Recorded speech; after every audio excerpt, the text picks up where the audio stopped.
Hey, welcome to Wolfman Moto 660. Today we're going to be, it's kind of a one-year review for this bike. I've had it a little over a year. The 2022 Aprilia Tuareg 660. In the time that I've had it, I really haven't got a whole lot of chances to get out and ride. Certainly not like I wanted to or had hoped to, but we're going to. It's a hot, muggy furnace here in Texas. It really is. Today it's a little bit cooler. It's 92, feels like 97. We've been hovering around 94, feeling like 102. Just 2 days ago, it was 112 degrees with the heat index. It's, for me, that's just too hot to come out here on the bike and just do anything on the bike, honestly. All right, so we're gonna do the one-year review. I'm gonna tell you what I like, what I don't like, what I've added on to this thing, some of the accessories, some of the things I'd like to add, maybe some of the things I'd like to get rid of, or something I wish was different about the bike. All right, so I've added quite a bit of stuff to this bike. I think I'm pretty much done for now what I want to add to the bike. I do want to swap out the tires. I was mentioning on the ride here about the tires. The tires that come with are, I don't know, pretty much what all the bikes come with, some kind of Scorpion crap. They're good for the road, the tarmac, pavement, whatever you want to call it.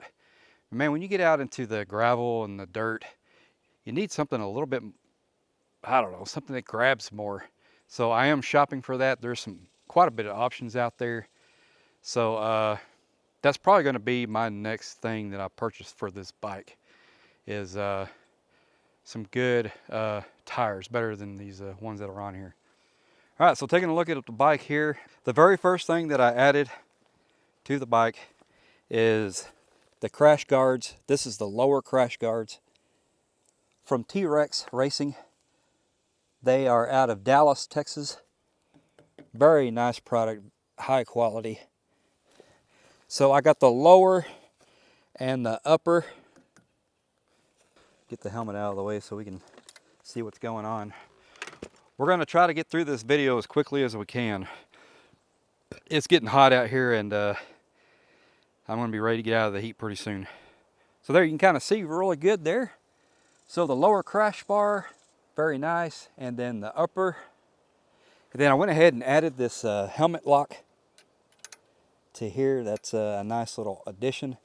With these crash bars, it gives you a lot of options for mounting cameras and different angles and stuff like that. And then you can see I also added some highway foot pegs. Yes, some highway foot pegs on this. When you're a little bit older adventure rider like myself, I'm 50, just turned 50 here a little bit ago. A little bit of lower back issues, you know, with some bulging disc and things like that. Being able to put your feet in a different position other than, you know, kind of hiked up, man, it really does help. It really helps. All right, let's continue on. So I did add some aux beam lights. I probably need to do a video on that. These aux beam, here, let me just turn this on. So I did wire it in right into here. There is a USB right there. So it is hooked up to the accessory, this USB. And I have the Garmin Zumo XT2. I have it wired into there. And then I also have the aux beam fog lights tapped into there as well, and behind all the housing. So there's an inline fuse. The excess wiring tucks in nicely right here behind the windshield. And there's the little relay module and all that stuff for the lights. And the on-off switch and the mode switch I mounted right here to the handlebar. Very nice. And here's all the excess wiring. I just zip tied, pulled it up out of the way. Make sure you can turn side to side and it doesn't get any kind of binding anywhere. All right, let's take a look at the aux beam lights. What I like about these is there's several options. You can do the yellow.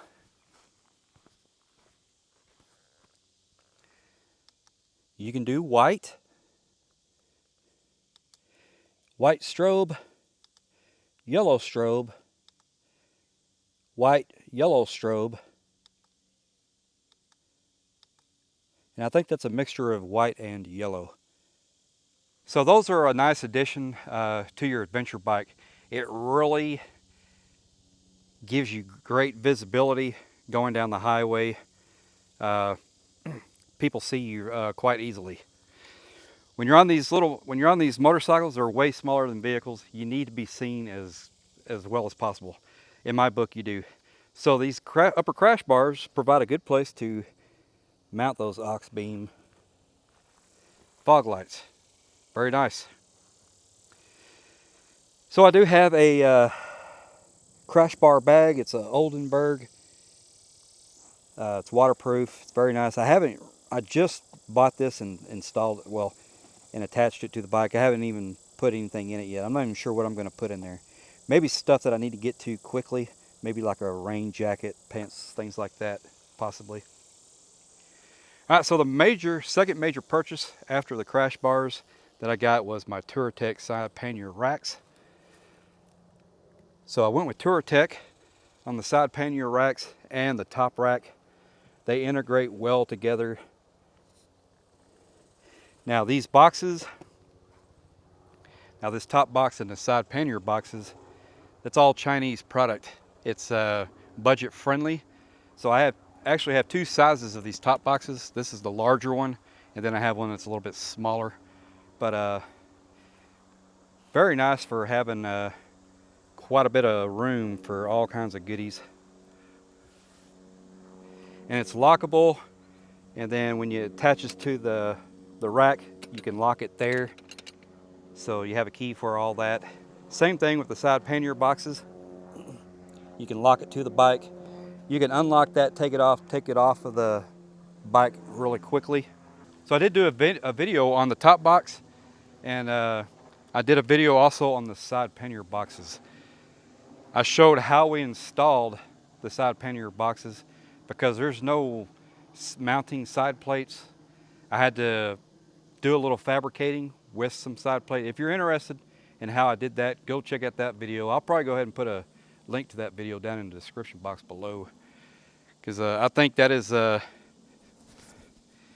really good video on how you can save a lot of money if you're wanting to add hard pannier boxes. I do have soft pannier bags, but I really like the hard bags. Just the convenience, really easy to open, lock it, forget about it, take them on and off real easy.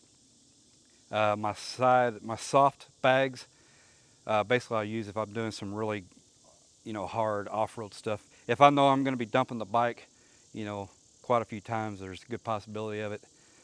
I'm probably going to want those soft bags. All right, let's continue on. So I did add the double take mirrors. The mirrors that came with the bike were okay. I really like the double take mirrors. It's a ram ball mounting system. You just loosen that up. You can move this around, adjust it, tuck it up out of the way if you're going to be going into some trees and things like that. Great addition to your adventure bike. And then this here it's not a necessity. This is just an accessories bar for your motorcycle. So that's my GPS tracker for my 360 camera. And then you can add camera mounts up here, different things. Just makes it a nice place to clamp onto stuff really quickly. And then I did get a large tusk pannier bag. So it does mount onto the tank very well. So my gas fill is right underneath here. I just click that, flip that back, and then I can put my gas into my bike. And then I just push back over, click, and you're ready to go. I did add a battery tender quick connect. So that's a pretty easy install. If you're not going to be riding your bike for a while, you just go ahead and plug that in. It'll just keep your battery charged with a trickle charge. And I added a tool tube over here, and I keep my battery jump in there, And then I also keep a tire inflator in there. So it's kind of tools that I don't normally get to very often. It's a nice place to keep stored up out of the way. So for my phone, I got the quad lock system, and I do have the anti-vibration attachment on there. That's really nice for gravel roads, and when things get really bumpy, it's not beating the hell out of your phone. You know, it's actually pretty nice. It's also on a ram ball mount system, and then you can adjust that really quickly to where you need to. And like I said, I did get the Garmin Zumo XT2. I am not real familiar with all this yet. I just recently added it to the bike, and I'm learning right now how to utilize it. But there it is. All the things that I've added to it in the year of ownership that I've had. There's a look at all the add-ons that I've had for this bike. I've owned the bike for probably a little over a year now. Only 1,500 miles. I know that's not near enough miles as I want. Trust me, I want to be out here on this bike way more than 1,500 miles in a year. I'm going to tell you what I like about the bike, and then there's a couple of things that I don't like about it. There's one really big thing that I don't care for about this bike. What I really like about this bike is it's kind of in the middle range as adventure bikes go. It's a 660, so it's not quite as big as some of those BMWs or some of the bigger KTMs, obviously. And it's not a little bike either. So with that, this bike is pretty lightweight as far as middle class goes. And I really like how they kept the weight of it, the center of gravity, down low. So right here on this shroud is normally where your gas tank is. This one is not, it's further down. My gas fill is up on the top, but it goes down a ways to the tank. That's where a lot of weight comes in for this bike. And it's a lot of top heavy weight that can really shift you around. So by keeping that down lower, your center of gravity is lower, you're more planted to the ground. When you dip into those curves on the pavement, you don't feel, you know, the weight throwing you over to the side or anything like that. You just kind of groove right down into it smooth, and the bike is powerful enough, you roll on that throttle to come out of that curve. Man, it's a really nice feeling that you're not being thrown around by top heavy weight. So when I purchased my bike, well, before I purchased it, I had them add a center stand to the bike. I really like having a center stand when you need to work on things. Maybe you need to do some tire work, patch work, or something like that. It's really nice to be able to have that center stand. Kick the bike up on that. It makes things easier when you're working on things, and when you're just working on the bike by adding all your accessories and things. It's nice to be able to have a nice level so the bike's not leaning, and you can attach your side panniers and stuff all that level. The center stand just offers a real nice way to stand up your bike. Just makes it a lot easier. So two things I really do enjoy about this bike. One of them, very much so. I mean, it is absolutely game changer. Great. All adventure bikes should come with this. So the one thing I do like is the heated hand grips. I did have the dealership go ahead and add that in there, so it's OEM parts. It's all integrated into the controls, so it's very easy to turn them on. There's 3 settings. Works very good. Works very good. Now then, the one thing that I do love, I mean, it is phenomenal having this thing a cruise control. Not a little lever that wedges in between your throttle and whatever and holding that's not cruise control. This is electronic cruise control integrated into the control system. Man, it is great. Those long stretches of the highway, put your feet down there on the highway pegs, kick back a little bit, got the cruise control going. Man, it is so nice. Maintain constant speed. as you're going up an incline, it does increase in speed. It really does electronically keep you at whatever speed that you selected the cruise control at. When you're going down the road, you can always shake out the numbness out of your left hand pretty easily, but it's hard to do it with the right hand because your throttle, you got to maintain your speed. You got to pull your clutch in and maybe do that real quick. With the cruise control, I mean, just take all the time you need, get the feeling back in your fingers, get back on the handlebars, and you're good to go. Another really nice feature, and I really do like about this bike, the Aprilia Tuareg, is the electronics, the technology of it. It has a very nice, bright readout screen. Very easy to read. It's color coordinated, so you know what you're looking at a quick glance. It's bright enough in the brightest sun out here, you can still see everything that's on that screen. Also, the technology that's into this bike, electronic braking system. And with that being said, there are ride selection modes on this bike. What do I mean by that? It's a different fuel mapping system, a different way to ride. When you're on the pavement, you ride different on the pavement than when you're riding in the dirt or gravel roads. This has an off-road mode that disables the ABS brake system. So you're able to control the bike a little easier in the off-road conditions. Now, when you're on the pavement and you like all that electronic and that technology, you just push the button and you've got urban mode. You've got an individual mode. Individual mode is something where you can go in and you can program all the parameters that you want in your riding condition. I haven't dug that deep into that system yet, but it's really nice having those options right at your thumb tip. It's just right here. You just click right through it and everything changes for the conditions that you need to ride in. Oh, another thing I added to the bike I didn't show you is this little Kimimoto cup holder thing. Get you a nice insulated cup. I got some ice water in here.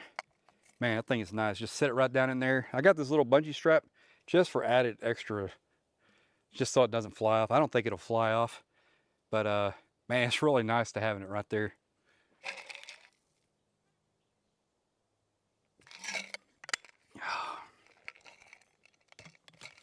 All right, so like I said, I've only done 1,500 miles on this in a year.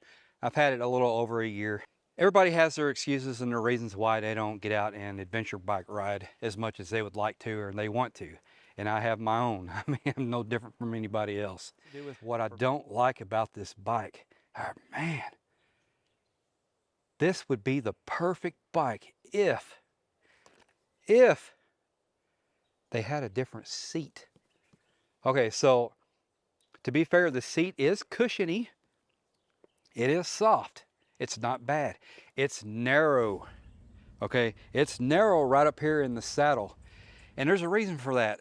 Okay, this is a medium-sized adventure bike. Meaning, so the people that are going to be buying this bike, a little bit more off-road minded than somebody with a GS 1200, right? So you got to get it down to kind of like a dirt bike style to where you can really grab the bike with your legs and your knees and control the bike in the off-road conditions. Having it narrow right here makes it easy to put your legs down and to control the bike in off-road situations. That's great, but at least give us an option, another option. I don't care if I have to pay $400 or $500 for another damn seat that widens up here. I will freaking pay it, man, I'm telling you. After 40, 50 miles like this, man, my damn butt cheeks are freaking just, I mean, I can't even feel them anymore. And my legs start going to sleep. Okay, now granted, I am 50 years old, so I'm not a spring chicken that can just handle all that, you know what I'm saying? But I do have two bulging discs in my lower back, so that does contribute to my discomfort on longer rides. But so one thing I could look into, and I'm going to start looking into, I did look into it previously, but this bike is so new, there wasn't anything out at the time. A different seat. Do they offer a seat that's wider in the saddle? I couldn't find anything back then. As of now, this video is coming out, I don't know. If you know of some, please leave a comment down there. I will definitely go and check out that link and check that out, because I've tried a gel pad seat. It's not about the cushion, it's about the width. I really need my butt cheeks on a cushioned surface, not hanging off of a cushioned surface. So I need wider surface area up here in the saddle. That's the only downfall for the medium-sized adventure bike. It really is. Other than that, man, this thing is perfect. It really is. So one thing I have done is I have scooted back on the seat where it is wider back here, and that fixes the problem. It's really nice, but I'm reaching way forward. I feel like I'm on a crotch rocket or something like that.